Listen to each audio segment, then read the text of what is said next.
বাংলাদেশের রাজনীতিতে সম্প্রতি বিএনপি ও জামায়াতে ইসলামীর বিরোধিতা প্রকাশ্যে এসেছে, যার প্রভাব দেখা যাচ্ছে ছাত্র সংগঠনগুলোর উপরেও। আওয়ামী লীগের বিরুদ্ধে বিভিন্ন সময়ে একসঙ্গে আন্দোলন করলেও বর্তমানে বিএনপি ও জামায়াতে ইসলামীর এমন বিরোধী অবস্থান নিয়ে নানা আলোচনা তৈরি হয়েছে। সম্প্রতি ছাত্র শিবিরকে গুপ্ত সংগঠন বলে উল্লেখ করেছে ছাত্রদলের শীর্ষ নেতারা। তাদের দাবি, বিএনপির ভারপ্রাপ্ত চেয়ারম্যান তারেক রহমানের নামেও বিভিন্ন প্রোপাগান্ডা চালিয়ে যাচ্ছে ছাত্র শিবির।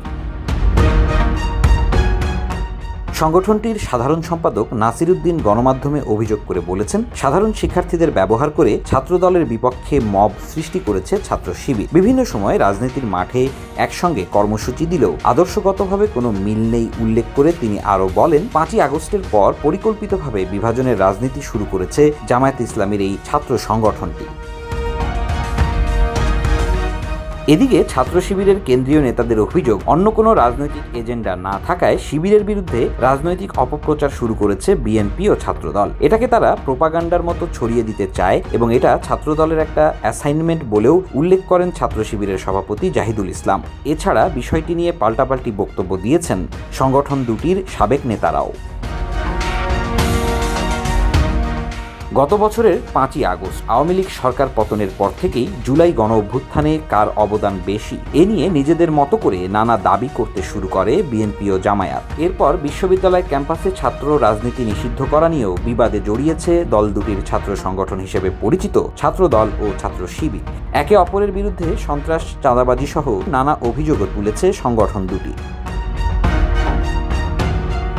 প্রভাব বিস্তারকে কেন্দ্র করে কোথাও কোথাও অনেকটা মুখোমুখি অবস্থানে দেখা গেছে সংগঠনের নেতাকর্মীদের। ছাত্র রাজনীতি বন্ধের দাবিকে কেন্দ্র করে খুলনা প্রকৌশল ও প্রযুক্তি বিশ্ববিদ্যালয়ে ছাত্রদল ও বৈষম্য বিরোধী ছাত্র আন্দোলনের সমর্থকদের মধ্যে দফায় দফায় সংঘর্ষের ঘটনায়ও এসেছিল ছাত্রদল ও ছাত্র শিবিরের বিরোধিতার প্রসঙ্গ। সে সময় ঢাকা বিশ্ববিদ্যালয়ের টিএসসিতে ছাত্রদল আয়োজিত সংবাদ সম্মেলনের একটি ভিডিও ক্লিপ ভাইরাল হয়। এতে দেখা যায় ছাত্রদলের সভাপতি সংগঠনটির সাধারণ সম্পাদককে বলছেন, শিবিরের ওপর দায় চাপিয়ে দাও।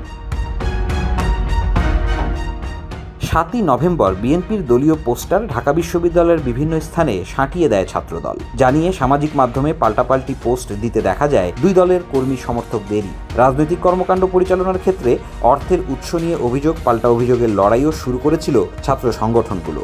একে অপরের বিরুদ্ধে পাল্টাপাল্টি অভিযোগ করলেও টাকার উৎস নিয়ে অবশ্য ছাত্রদের কোনো সংগঠনই তাদের আয় ব্যয়ের তথ্য প্রকাশ করেনি। 9 জুলাই রাজধানী পুরান ঢাকায় এক ব্যবসায়ীর হত্যাকাণ্ডকে কেন্দ্র করে প্রকট হয় দুই ছাত্র সংগঠনের প্রকাশ্য বিরোধিতা। বিশেষ করে বিশ্ববিদ্যালয় ক্যাম্পাস ঘিরে লক্ষ্য করা গেছে দল দুটির ছাত্র সংগঠনের মুখোমুখি অবস্থান। সাধারণ শিক্ষার্থী ব্যানারে বিক্ষোভ মিছিল করে বিশ্ববিদ্যালয়ের একদল শিক্ষার্থী। এছাড়া কর্মসূচি পালন করেছিল ছাত্রদল সহ বিভিন্ন ছাত্র সংগঠনও। একই সময় ঢাবির হল থেকে বিএনপির ভারপ্রাপ্ত চেয়ারম্যান তারেক রহমান ও ছাত্রদল বিরোধী নানা স্লোগানের ভিডিও ভাইরাল হয় সামাজিক মাধ্যমে। জানিয়ে পরদিন আবারও কর্মসূচি দেয় বিশ্ববিদ্যালয় ছাত্রদল। 14 জুলাই রাজধানীর নয়াপল্টনে বিএনপির কেন্দ্রীয় কার্যালয়ের সামনে আয়োজিত কর্মসূচি থেকে শিবিরকে গুপ্ত সংগঠন বলে উল্লেখ করেন ছাত্রদলের কেন্দ্রীয় নেতারা।